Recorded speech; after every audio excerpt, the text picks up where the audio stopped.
have been achieved by the people who have kept on trying when there seemed no hope at all. दुनिया में अधिकांश महत्वपूर्ण चीज़ें उन लोगों द्वारा प्राप्त की गई हैं जिन्होंने कोई उम्मीद ना होने पर भी निरंतर प्रयास किया है. Hello everyone, with this wonderful quote, today myself Twinkle Sharma, I am here to give you a short and simple message with a wonderful storyline. दुनिया में दो प्रकार के लोग होते हैं. एक वो जो अपनी किस्मत पर विश्वास रख के बैठते हैं और सोचते हैं कि उनकी किस्मत उनको सफलता की सीढ़ी पर लेकर जाएगी, और एक वो जो निरंतर प्रयास करते हैं, मेहनत करते हैं और खुद को सफलता की सीढ़ी तक लेकर जाते हैं. अब मेहनत करने वाले भी दो तरीके के हैं. एक वो जो खुद पे विश्वास रखते हैं कि वो कर सकते हैं, और एक होते हैं वो जो किसी की स्टोरी सुनकर एक सेकंड के लिए तो मोटिवेट हो जाते हैं, लेकिन खुद पर विश्वास नहीं कर पाते कि वो कर पाएंगे या वो नहीं कर पाएंगे.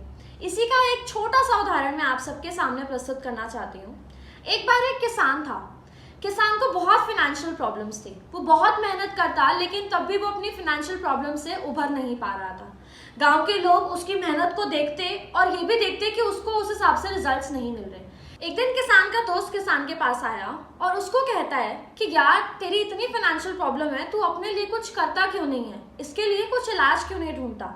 मैं बताता हूँ. गांव से कुछ दूरी पर एक बहुत अच्छे एस्ट्रोलॉजर रहते हैं जो विश्व के सबसे अच्छे एस्ट्रोलॉजर माने जाते हैं, जो पास्ट, प्रेजेंट और फ्यूचर बहुत अच्छे से बताते हैं. तो एक बार उनको दिखाता रहा, वो जरूर तुझे कुछ ना कुछ गाइड करेंगे, वो तो जरूर तुझे कुछ ना कुछ अच्छे के लिए उपाय बता पाएंगे. अब ये सजेशन देके उसका फ्रेंड वहां से चला जाता है. अब किसान बहुत दिन तक परेशान रहता है कि वो उस एस्ट्रोलॉजर के पास जाए या ना जाए. कुछ दिनों के बाद वो डिसाइड करता है कि वो एस्ट्रोलॉजर के पास जाएगा, उसको अपनी कुंडली दिखा कर आएगा. अब वहां से एस्ट्रोलॉजर का घर लगभग 20 किलोमीटर दूर था. बहुत पुराना समय था, तो उसके पास जाने के लिए कोई साधन भी नहीं था. उसको पैदल वहां तक जाना पड़ा. वो सुबह अपने घर से निकला और वो एस्ट्रोलॉजर के पास लगभग शाम के करीब पहुंचा.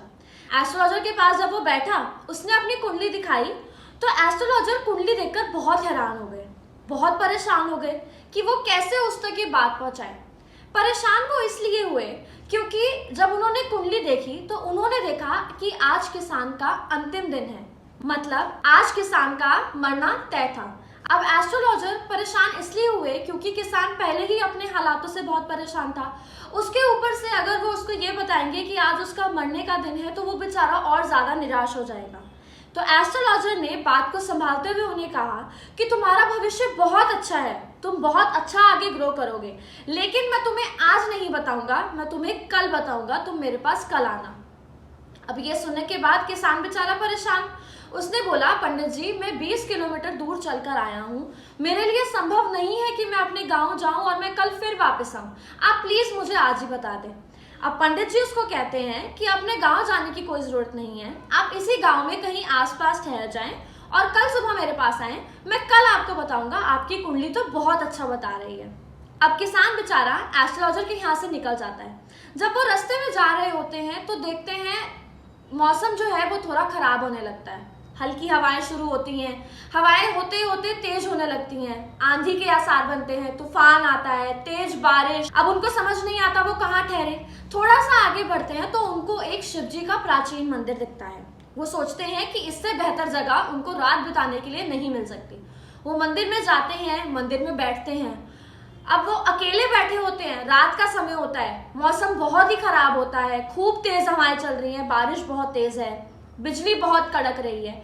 अब वो अकेले बैठे होते हैं तो वो मंदिर को ही एकटक निखार रहे होते हैं. अब क्योंकि मंदिर बहुत प्राचीन था, तो मंदिर की दीवार की हालात, मंदिर की छत की हालात बहुत खराब थी. दीवारें टूटी हुई थी, कहीं से पानी निकल रहा था, दरारें पड़ी हुई थी.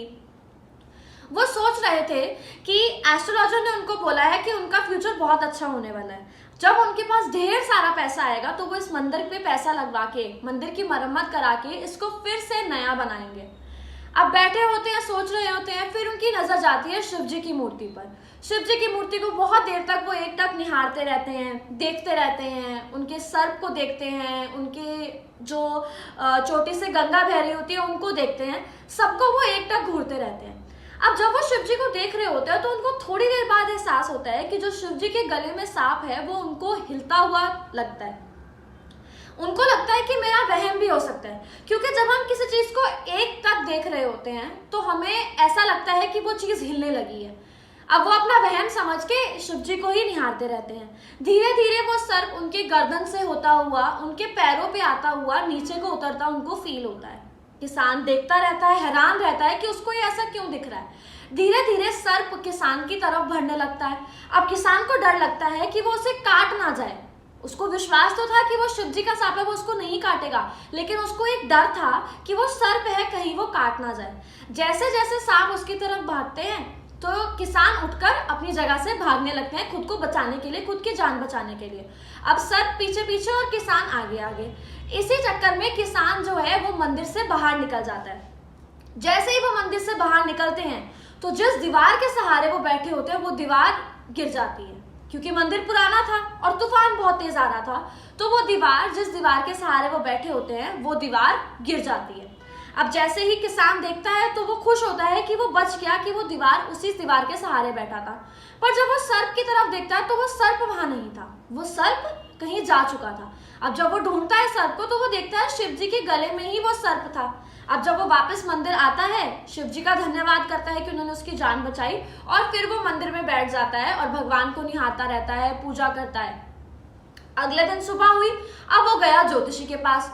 ज्योतिषी किसान को देखकर एकदम हैरान कि ये यहाँ कैसे आया, क्योंकि ज्योतिषी के हिसाब से तो किसान का कल आखिरी दिन था।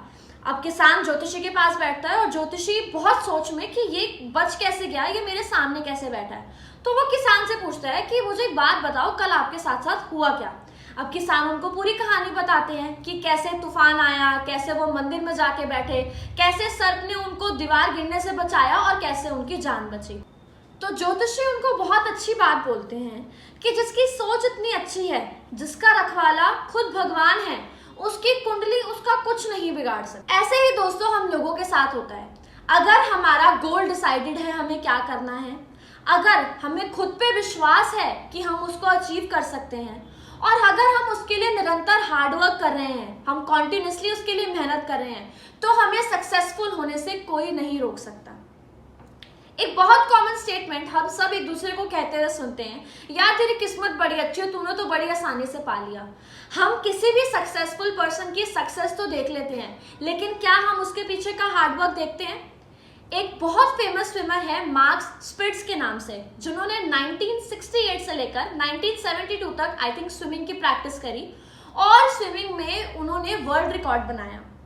जब उन्होंने वर्ल्ड रिकॉर्ड बनाया तो उनके दोस्त, उनकी फैमिली उनको बोलते यार तू कितना लकी है, तेरी तो पूरे वर्ल्ड में पहचान हो गई। मार्कस स्पिट्ज ने एक सिंपल सा एग्जांपल दिया कि इन 4 साल में लगभग मैंने 10,000 घंटे प्रैक्टिस करा है। 10,000 घंटे 4 साल का मतलब है 1 साल में 2,500 घंटे, और एक दिन में 8 घंटे।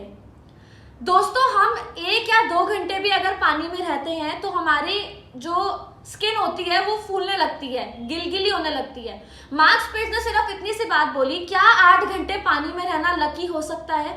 जो इंसान मेहनत करता है उसको पता है कि उसने उस चीज को कैसे अचीव करा है। तो लकी कोई नहीं है, आपकी मेहनत ही आपको लकी बनाती है। The harder you work the luckier you will get. आप जितनी ज्यादा मेहनत करेंगे उतने ज्यादा आप लकी होंगे, उतने ज्यादा चांसेस है कि आप सक्सेस को छू सके। Thank you so much for watching the video. Hope you all like it.